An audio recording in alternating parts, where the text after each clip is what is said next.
రాజమహేంద్రవరం నగరపాలక సంస్థ పరిధిలోని నీటి నిర్వహణకు జాతీయ పురస్కారం లభించే అవకాశాలు ఉన్నాయి.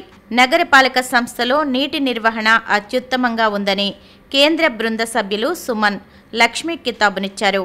నగరంలోని water treatment plant, sewage treatment plant, Kambala చెరువు, ఇంకుడు గుంతలను బృంద సభ్యులు పరిశీలించారు.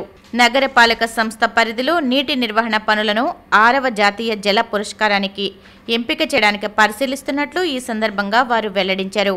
అవార్డు కోసం కేంద్ర ప్రభుత్వానికి సిఫార్సు చేస్తామని తెలియజేశారు. వీరితో పాటు ఏఈలు వెంకటేష్, శ్రీధర్, నగరపాలక సిబ్బంది ఉన్నారు.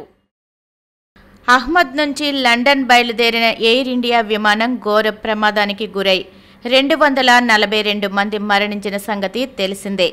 అయితే ఇప్పుడు ఈ దుర్ఘటనలో మృత్యువాత నుంచి తప్పించుకున్న వారే వార్తల్లో నిలుస్తున్నారు. ఘోర విమాన ప్రమాదం నుంచి తప్పించుకున్న ఈ ప్రమాదం నుంచి సురక్షితంగా తప్పించుకున్న ఏకైక వ్యక్తి భారత సంతతికి చెందిన బ్రిటిష్ జాతీయుడు విశ్వాస్ కుమార్ రమేష్. ఆయన అత్యవసర ద్వారం నుంచి దూకేసి ప్రాణాలు దక్కించుకున్నారు. మరో 2 కూడా ఈ ప్రమాదం నుంచి తప్పించుకున్నారు. ప్రయాణం వాయిదా ఒకరు ఆలస్యంగా విమానాశ్రయానికి చేరుకుని విమానాన్ని అందుకోలేక మరొకరు ప్రాణాలు దక్కించుకున్నారు. గుజరాత్కు చెందిన 60 ఏళ్ల సౌజీబాయ్ టింబరియా లండన్కు వెళ్లాల్సి ఉంది.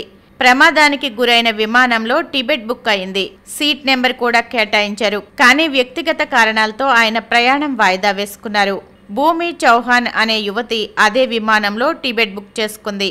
విమానాశ్రయానికి చేరుకునే క్రమంలో దారిలో ట్రాఫిక్లో చిక్కుకుంది. ఫలితంగా 10 నిమిషాలు ఆలస్యంగా విమానాశ్రయానికి చేరుకుంది. అప్పటికే విమానం టేకాఫ్ అయింది. ఆ తర్వాత 2 నిమిషాల్లో విమానం కుప్పకూలిపోయింది. విమానం మిస్ అవ్వడం ఆమె పాలిక వరంగా మారింది. ఇప్పటికే పొరుగున ఉన్న ముస్లిం దేశాలతో యుద్ధాలు చేస్తున్న ఇజ్రాయిల్ మరో యుద్ధానికి కాలు దువ్వింది. తాజాగా ఇజ్రాయెల్ ఇరాన్లోని అణు సైనిక స్థావరాలను బాంబులు వేసి నాశనం చేసింది. ఇరాన్ తమ దేశాన్ని లక్ష్యంగా చేసుకుని అణుబాంబులు తయారు చేస్తోందన్న అనుమానంతో యుద్ధానికి పాల్పడింది. ఈ ప్రభావం పెట్రోల్, డీజిల్ ధరలపై ఉండవచ్చునన్న ఆందోళన వ్యక్తమవుతోంది.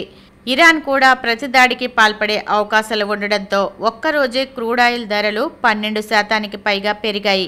ఈ యుద్ధం ద్వారా మరోసారి ప్రపంచవ్యాప్తంగా ఉద్రిక్తతలు మొదలయ్యాయి.